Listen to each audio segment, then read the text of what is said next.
waxaa weeye runtii maantay waxay noo tahay ciiddii maalinkii ciidda maanan iidin waxaan ku iidnay furmaha hore laakiin maanta waxay tahay ciiddeennii rasmiga ahayd maanta waxay ciidanku ku iidayaan 20 beri dhufaysyadii khawaarijtu ay ku jireen oo saakay cagta la soo mariyey 4 dhufays ugu yaraan oo ereyadan ay uga jireen oo midba mar laga saarayay kii u dambeeyey saaka ayaa laga nadiifiyey waxaan rabaa ciidamada qaranka ee isugu jira xoogga dalka Soomaaliyeed si guud oo danab ay ku jirto 21aad gorgor ciidanka mas'uuliyadda majeestiyaasha nabadgelyada niisa ciidanka deegaanka ee danabtu iyo ciidamada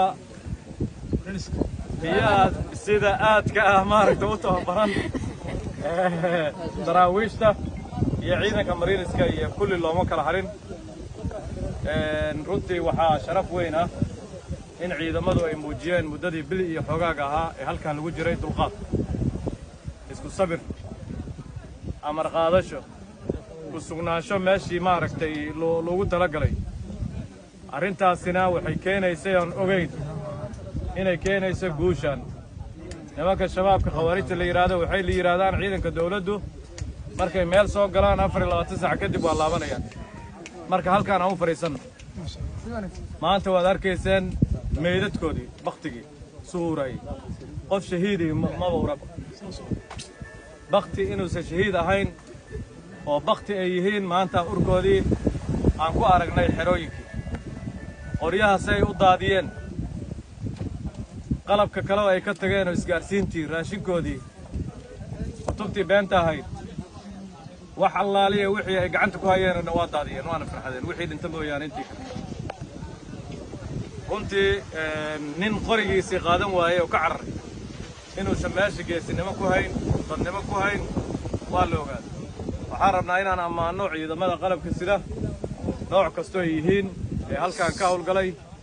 si gaara taliyaha runtii ciidanka lugta oo nin odaya oo halkaan joogay bishii la soo dhaafay oo dhan halkaan ku sugnaa isagoo hogaaminayo operation-ka dhinacyadiisa kala duwan jenaraal biixi oo runtii nin oday oo dulqaad badan ahaa dulqaadkiisana wax badan lagu xalliyey aad iyo aad baan ugu mahad celinaynaa jenaraalka sacab ha la siiyo الله أكبر الله أكبر الله أكبر هذا واجبه هذا واجبه دولة الصومالية هنولاته إذا كعودك هنولاته إذا ما قيمك هنولاته هذا واجبه ودلك واجبه إذا كعقول ما شاء الله waxaan markaa rabaa sidoo kale anna madaxweynihii ay soo wacay madaxweyne Axmed Cabdi Kaariye runtii hambaliyada inaan idin soo gudbiyo afkiisa anoo ku hadlaya afka dawladda galmudug dawlad goboleedka galmudug ku hadlaya golaheeda wasiirada iyo dhammaan shacabkeedaba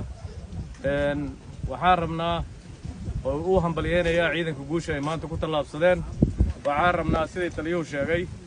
in ilaa iyo xardheer ee dhabarkay jeediyeen ilaa iyo ceel dheer ee dhulkay galmudug ka haystaan iyo dhulka Soomaaliya ay ka haystaanba